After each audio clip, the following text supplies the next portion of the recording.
और बड़ी खबर यह है कि केंद्रीय मंत्री हरदीप पुरी का कांग्रेस पर निशाना। उन्होंने देश की वैक्सीन बनाने की क्षमता पर संदेह किया। हरदीप पुरी ने कहा कि उन्होंने देश में संक्रमण की संख्या पर शक किया। कोरोना के खिलाफ लड़ाई में कांग्रेस किस तरफ है, ये सवाल हरदीप पुरी पूछ रहे हैं कांग्रेस से कि कांग्रेस हमेशा से ये तय नहीं कर पाई कि वो किस तरफ है। देखिए वो ट्वीट भी हम आपको दिखा रहे हैं केंद्रीय मंत्री हरदीप सिंह पुरी का, जिन्होंने कांग्रेस पर निशाना साधते हुए कहा कि हमेशा वो देश को शक की निगाह से देखते हैं। कोरोना के मामले पर भी उन्होंने लगातार सवाल खड़े किए। उन्होंने भारत की वैक्सीन की क्षमता पर संदेह किया। भारत की वैक्सीन बनाने की क्षमता पर भी कांग्रेस ने संदेह किया। वो भारत की कोविड-19 के खिलाफ लड़ाई में कांग्रेस हमेशा से ये तय नहीं कर पाई कि आखिर वो किस तरफ खड़ी है। तो कांग्रेस के सवाल पूछे जाने पर केंद्रीय मंत्री हरदीप सिंह पुरी ने ये ट्वीट किया और इसे लेकर उन्होंने खुद कांग्रेस से ही सवाल पूछ लिया कि आखिर वो किस तरफ है। कांग्रेस हमेशा से ये तय नहीं कर पाई कोविड-19 के खिलाफ जो देश में एक लड़ाई लड़ी जा रही है, कांग्रेस उस लड़ाई में कहां पर खड़ी है। भारत के कोविड रिस्पांस पर संदेह करती है कांग्रेस। कोविड मामलों की संख्या पर उसे शक होता है। भारतीय वैक्सीन की क्षमता पर कांग्रेस ने संदेह किया और वैक्सीन बनाने की क्षमता पर संदेह किया है। और राशिद अल्वी का भी बयान इस मामले में आपको बता दें। देश में कोरोना वैक्सीन की किल्लत, ये राशिद अल्वी की तरफ से कहा गया। उन्होंने कहा कि वैक्सीन की कमी हो रही है और प्रधानमंत्री उत्सव की बात कर रहे हैं। लोगों की मौत हो रही है, पीएम उत्सव की बात कर रहे हैं। क्या प्रधानमंत्री को नजर नहीं आ रहा कि देश के हालात इस वक्त क्या हैं? यूपी पंचायत चुनाव में लोगों को महाराष्ट्र से बुलाया जा रहा है, ये नवाब मलिक ने इस पर सवाल खड़े किए हैं। तो वैक्सीन की किल्लत का जिक्र राशिद अल्वी कर रहे हैं और वो सवाल पूछ रहे हैं कि जब एक तरफ वैक्सीन की कमी है देश भर में, तो प्रधानमंत्री उत्सव की बात क्यों कर रहे हैं? लोगों की मौत बढ़ रही है और पीएम उत्सव की बात कह रहे हैं। प्रधानमंत्री को देश के मौजूदा हालात शायद नजर नहीं आ रहे। तो वैक्सीनेशन को लेकर भी अब सियासत किस तरह से हो रही है। थोड़ी देर पहले अरविंद केजरीवाल ने भी वैक्सीनेशन को लेकर जिस तरह की शर्तें लगाई गई हैं उस पर वो सवाल खड़ी कर रहे थे। कह रहे थे कि बिना किसी शर्त के वैक्सीनेशन को बड़े स्तर पर शुरू करना चाहिए। राशिद अल्वी भी अब कह रहे हैं कि वैक्सीन की कमी देश भर में है, लेकिन प्रधानमंत्री को ये नहीं दिखता। मौत जिस तरह से हो रही है कोरोना की वजह से, वो भी सरकार को नजर नहीं आ रहा। न सिर्फ दिल्ली के अंदर, पूरे देश के अंदर केसेस बढ़ते चले जा रहे हैं। वैक्सीन अवेलेबल नहीं है। राजस्थान के मुख्यमंत्री ने लिखा है सिर्फ 2 दिन की वैक्सीन अवेलेबल है। महाराष्ट्र के हेल्थ मिनिस्टर कह रहे हैं हमारे यहाँ वैक्सीन खत्म हो रही है। दिल्ली का मुख्यमंत्री कह रहा है कि 1 हफ्ते की वैक्सीन है। क्या प्रधानमंत्री को नजर नहीं आ रहा कि देश के क्या हालात हैं? और मुझे अफसोस भी होता है और ताज्जुब भी होता है कि प्रधानमंत्री कह रहे हैं कि वैक्सीन उत्सव मनाया जाए। क्या ये उत्सव है? देश के अंदर लोग मारे जा रहे हैं, जाने दे रहे हैं और प्रधानमंत्री को ये उत्सव न। लॉकडाउन के अंदेशे से बड़े पैमाने पे मजदूर अपने गांव की तरफ जा रहे हैं। निश्चित रूप से उसके 2-3 कारण हैं। हमेशा अप्रैल मई में छुट्टियों में बड़े पैमाने पे लोग अपने गांव की तरफ जाते हैं। अप्रैल में जिस तरह हर साल लोग जाते थे, वो भी जाने वालों की एक बड़ी तादाद है। और साथ ही उत्तर प्रदेश की गाड़ियों में जो भीड़ बढ़ी हुई है, उसका एक और कारण है कि उत्तर प्रदेश में निकायों के चुनाव हो रहे हैं, ग्राम पंचायत के चुनाव हो रहे हैं। बहुत सारे प्रत्याशी जो अपने मतदाता हैं उन्हें बुलाने का प्रयास कर रहे हैं और हमने लोगों से बात की। लोग कह रहे हैं कि भैया चुनाव है, हम वहाँ जा रहे हैं। इसके साथ साथ कहीं ना कहीं लॉकडाउन के कारण भी लोग जा रहे होंगे, लेकिन रेल में जिस तरह से भीड़ भर के भेजी जा रही है, हमें लगता है ये पूरी तरह से कोविड-19 के नियमों का उल्लंघन हो रहा है। और कोरोना पर दिल्ली के हालात को लेकर दिल्ली के मुख्यमंत्री अरविंद केजरीवाल ने क्या कहा, वो भी आपको सुनवाते हैं।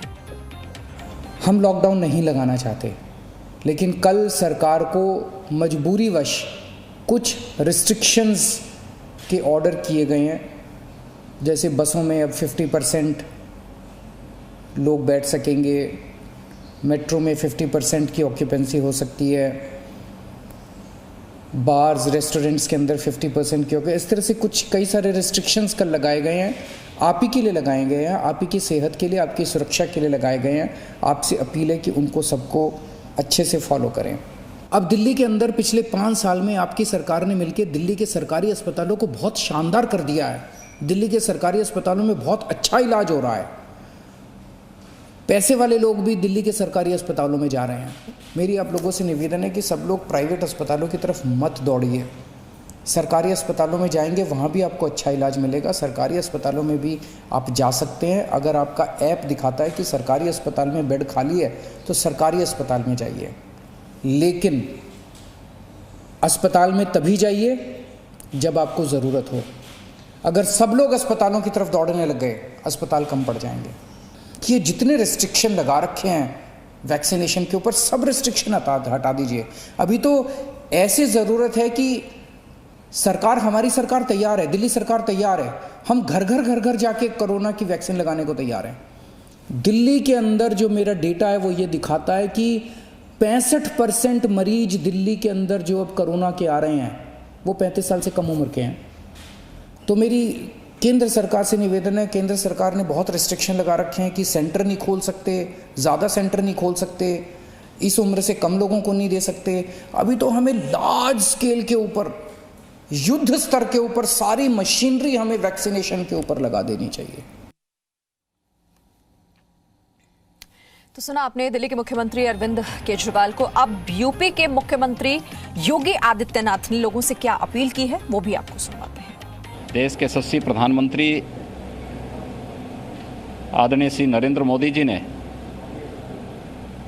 11 अप्रैल से इस देश के संविधान के शिल्पी बाबा साहब डॉक्टर भीमराव अंबेडकर जी की जयंती तक 4 दिवसीय टीका उत्सव का आह्वान किया था। उसी क्रम में आज उत्तर प्रदेश के अंदर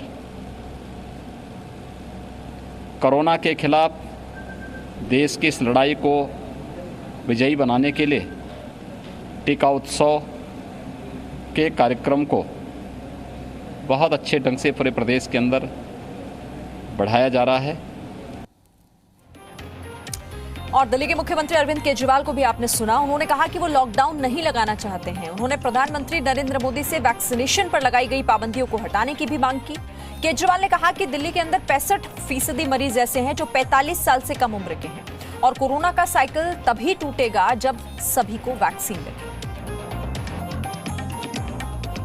तो कोरोना संक्रमण तेजी से बढ़ रहा है। वैक्सीनेशन पर लगी हुई पाबंदियों को हटाना होगा। कोरोना परिस्थिति इस वक्त चिंताजनक बनी हुई है देश भर में।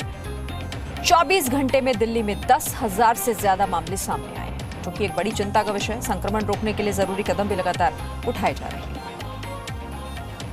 और आज से देश भर में टीका उत्सव की शुरुआत हो चुकी है। कोरोना के खिलाफ इस लड़ाई के इस चरण में देशवासियों से प्रधानमंत्री नरेंद्र मोदी ने आज 4 आग्रह किए।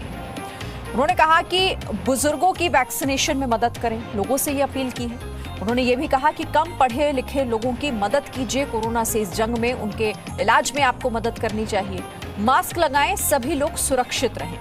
और चौथी अहम बात प्रधानमंत्री ने कही कि कोरोना का केस निकलने पर माइक्रो कंटेनमेंट जोन बनाने की जरूरत है, तभी हम कोरोना की इस चेन को तोड़ने में कामयाब हो पाएंगे। वो पूरी चिट्ठी भी हम आपको दिखाते हैं कि किस तरह से प्रधानमंत्री ने देशवासियों के नाम ये चिट्ठी लिखी और इसमें इन तमाम बातों का जिक्र किया। कम पढ़े लिखे और बुजुर्गों की वैक्सीनेशन में मदद करें, कम साधन कम जानकारी रखने वाले लोगों के इलाज में मदद करें, मास्क पहनकर खुद को और दूसरों को भी सुरक्षित रखने पर जोर दें। एक भी कोरोना केस निकलने पर माइक्रो कंटेनमेंट जोन बनाएं। प्रधानमंत्री नरेंद्र मोदी का यह आग्रह देश से। एक भी संक्रमण का केस आता है तो संबंधित लोग टेस्ट कराएं, जरूरत ना हो तब तक घर से ना निकलें, वैक्सीनेशन का नुकसान ना हो ये हमें सुनिश्चित करना है। और फिर से उन्होंने याद दिलाया कि दवाई भी कड़ाई भी ये जरूर याद रखिए।